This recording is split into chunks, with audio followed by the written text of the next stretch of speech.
Welcome back, guys.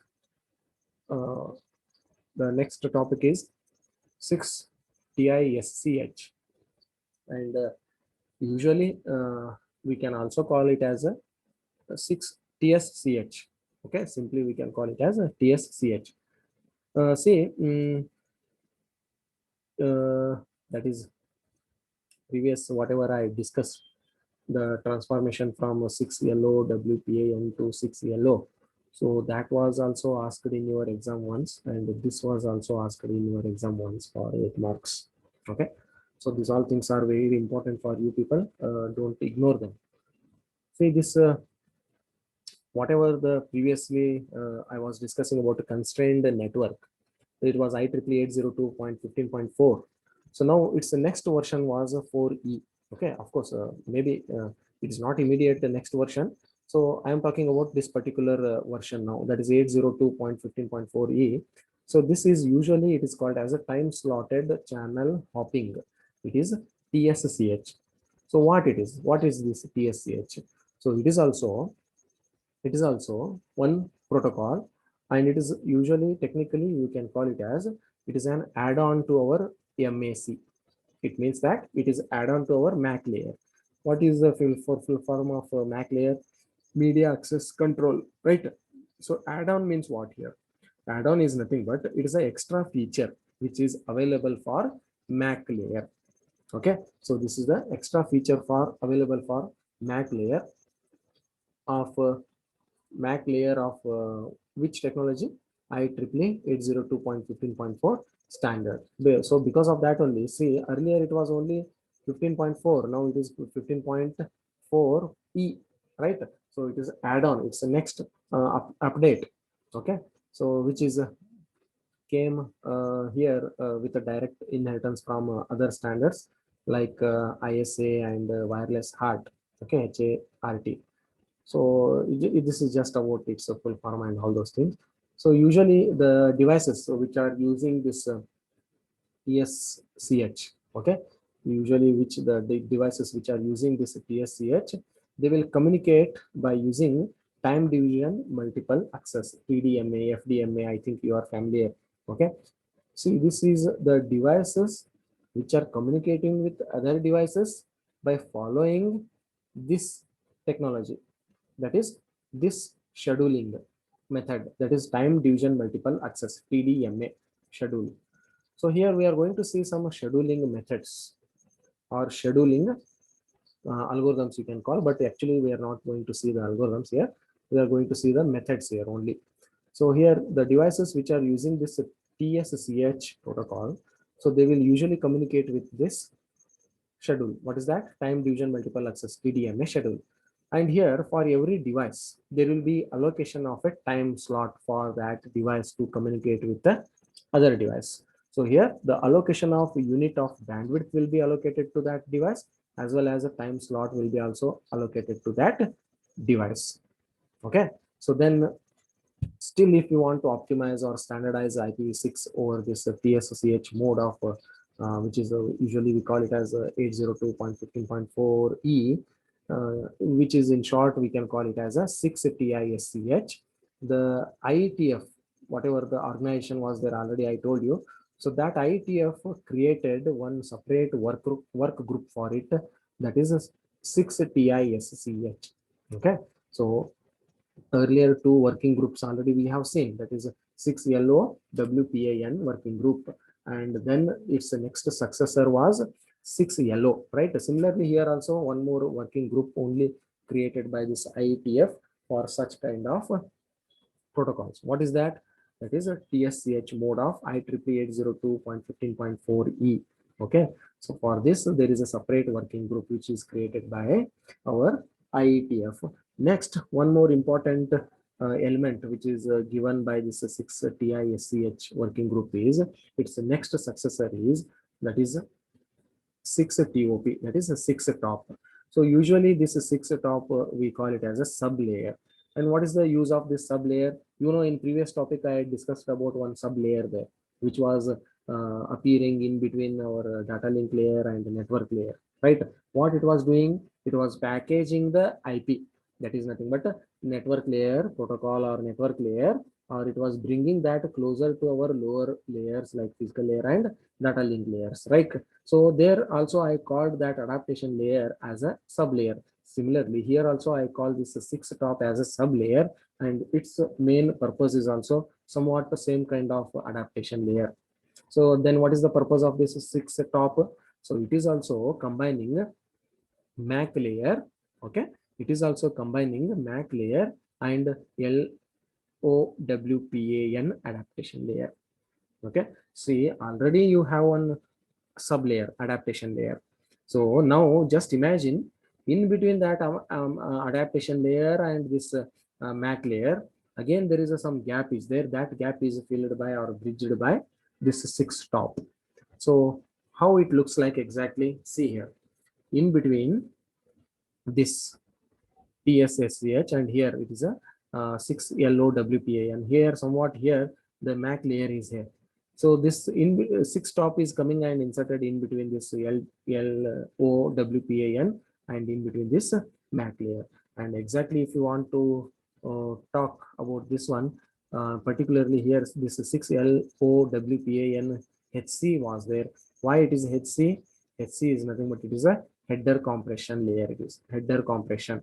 So this sub layer provides the commands to the upper network layers. The main purpose of this 6 top is it will be keep on forwarding the commands from physical layer to data link layer to network layer to protocol, transport layer to application layer. Like this, the commands are coming from the bottom, and this 6 top will be keep on forwarding those commands to the upper layer. And what is the use of these commands? Why we are sending these commands? These commands are to do some functionalities like routing or configuration and some any other scheduling management, schedule management. To do these all tasks, we have some commands. If this just 6 top layer is just taking those commands and just it is keep on forwarding those commands to the upper layers. Okay, particularly upper network layers like 6 LOWPAN HC, which is header compression, and IPv6 like this. Okay, so here 6 top resides or it is present in a related to related to IEEE 802.15.4e, and then next one, that is a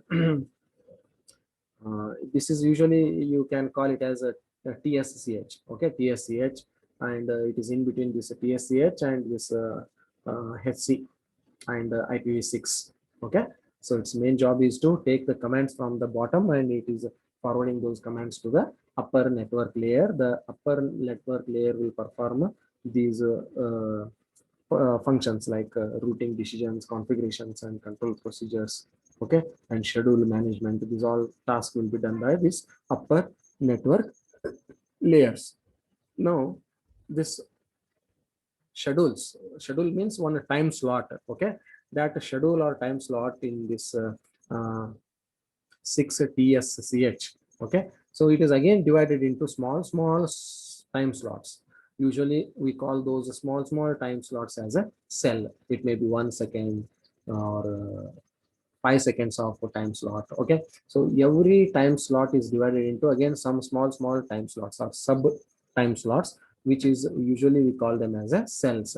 So every cell is a it is a single element in this TSCH schedule that can be allocated for unidirectional or else for bidirectional communication between these nodes, and every node will be assigned this cell.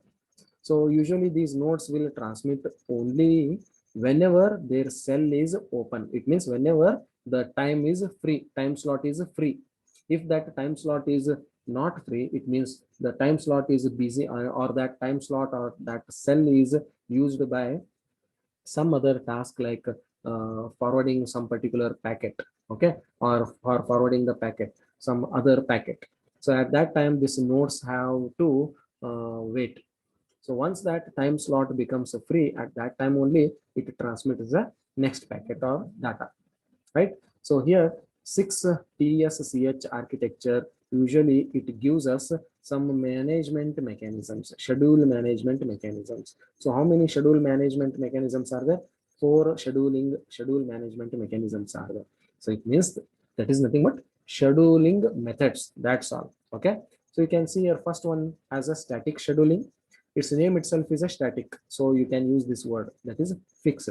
So here all nodes in our constraint nodes, they will share commonly this fixed schedule.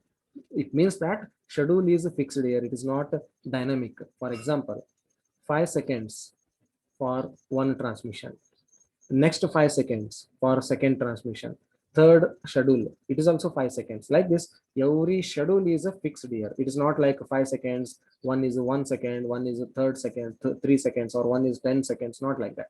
So time schedule is a fixed here. It is a static here. It is not varying.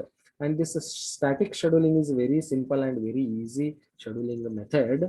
And it can be usually this scheduling is used at the initial stage, at the initial implementation. Or we can use this scheduling, simple scheduling mechanism, which is a static scheduling.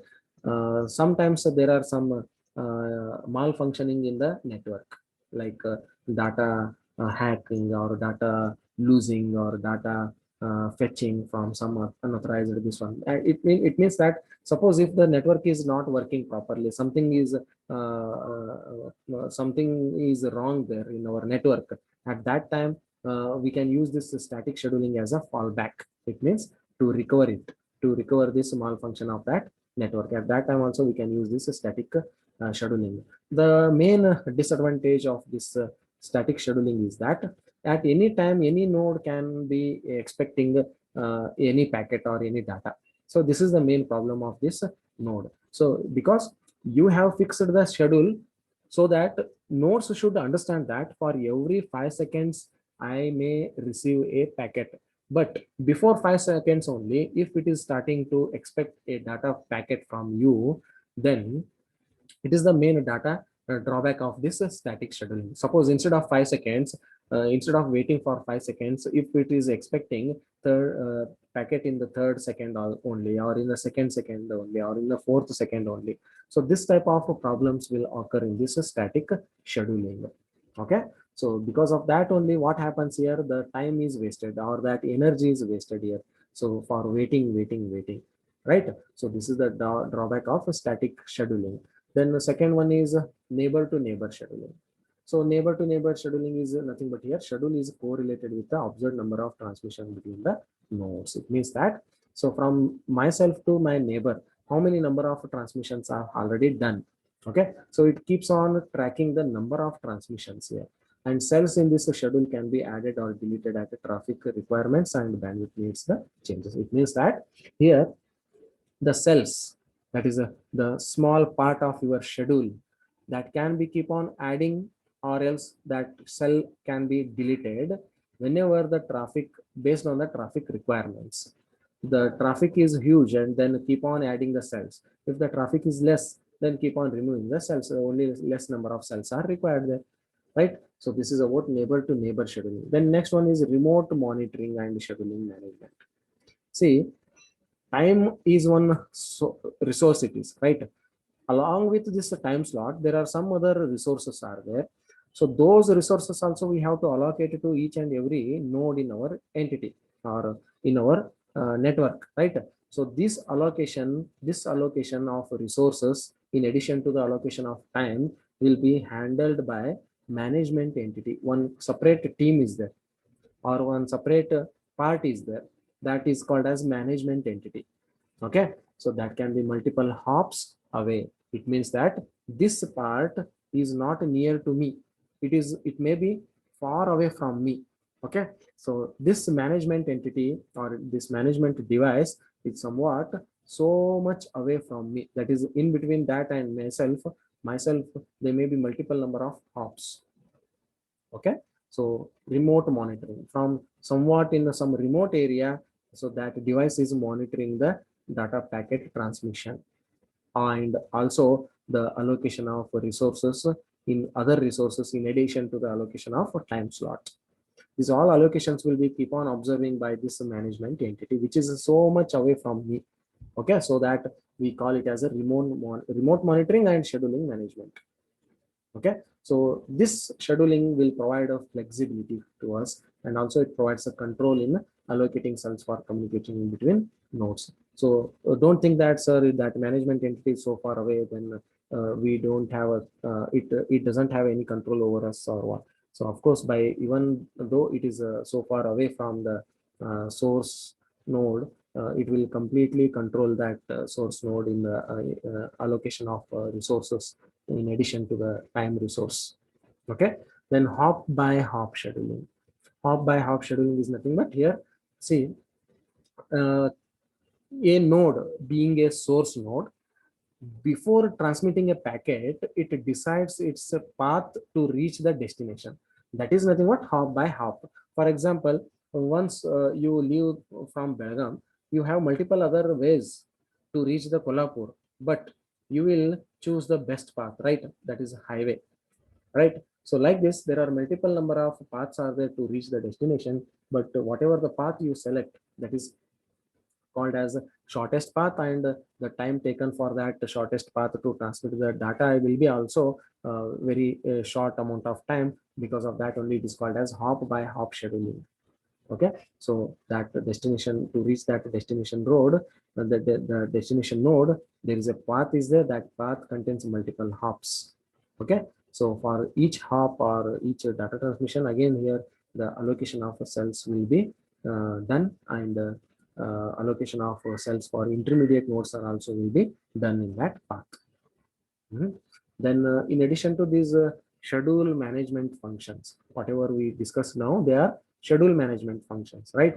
So in addition to these four schedule management functions, this TSCH architecture will provide us forwarding models also. How many forwarding models? Three models, because just now what we have seen only how and how fast and in through which path I can transmit the data, right? Now selection of path only done.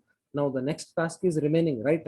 The packet should be transmitted or forwarded now onwards through that path, whatever you have done in previous this one, time slot allocation and resource allocation and path deciding, right? So through that path, in that particular allocated time, how best I can transmit my packet. To do this, again, three models are there. One is a TF, second one is FF, third one is 6F. What is this TF? It is a track forwarding. Track forwarding means here, this track forwarding model, it supports only unidirectional path. Unidirectional. Suppose there are some situations are there you don't want to receive reply back from the destination. You just want to keep on forwarding the packet, but you don't want to receive any packets from the destination. In such type of situations, we can use this track forwarding, only forwarding, right? Track the forwarding, and it is a very simplest forwarding model, and it is a fastest forwarding model, and it is only made for unidirectional path between source and destination. Next one is a fragment forwarding, that is a double F. Okay, so this model takes the advantage of our previous topic, whatever I discussed with you, that is a WPA and fragmentation, to build the forwarding table. It creates a forwarding table, that's all. Okay, so it takes the help of this fragmentation, whatever I discussed in previous topic. Then six forwarding, that is 6F. So this model keep on forwarding the traffic or data or packet based on a routing table or forwarding table, which was created by this previous one. So or else independently, by without using this forwarding table, it can use its own routing table. With the help of this IPv6 routing table, it can forward the traffic. The flows of packet or data or traffic should be prioritized here. Okay, because based on this QAS, which is usually we call it as a traditional operation, that is QAS is called as a quality of service. And one more method is there, operation is there, that is a RED, that is a random early detection. So we can prioritize the packets based on QAS and RED, that is random early detection. So it means that which packet should be delivered first and which packet should be can be delivered later. So based on these two operations, quality of service and random early detection, we can decide which packet should be delivered first and which packet should be delivered later. Okay, and QoS is a classification scheme. It is classification of data flow. Okay, classification of data flow, maybe unidirection, bidirection, so many other data flows may be there. So it is one classification scheme. It is based on priority. It is going to classify the flows. Okay, so then RED is a common congestion avoidance mechanism. What it is doing? It is avoiding the congestion. Okay, common congestion avoidance mechanism. It is, so it is called as RED. That is RED full form is random early detection. And what it is actually? It is a commonly most common congestions what we these congestions occur in our networking, right? So here whatever the congestions occur which are common, to avoid those congestions, we use this mechanism, that is RED. So based on these, we have this that is previously scheduling mechanisms, and here we are we have studied these forwarding mechanisms. Okay, so this completes this 6 TSCH architecture here, so which are very important for your exams. In next class, I want to explain you one important algorithm, that is RTL algorithm, which is most commonly used for routing purpose, routing algorithm. Then after that, I want to explain about some encryption topic. Then I wind up this module here. Okay. So then the next topic will be continued by Tejaswini madam. Okay. So in next class, maybe tomorrow I take a class. So mentally be ready. I will send the message 1 hour early, and 1 hour early of starting of my class. Okay. So tomorrow I take again a class. Be ready. Okay. Now you can do the meeting.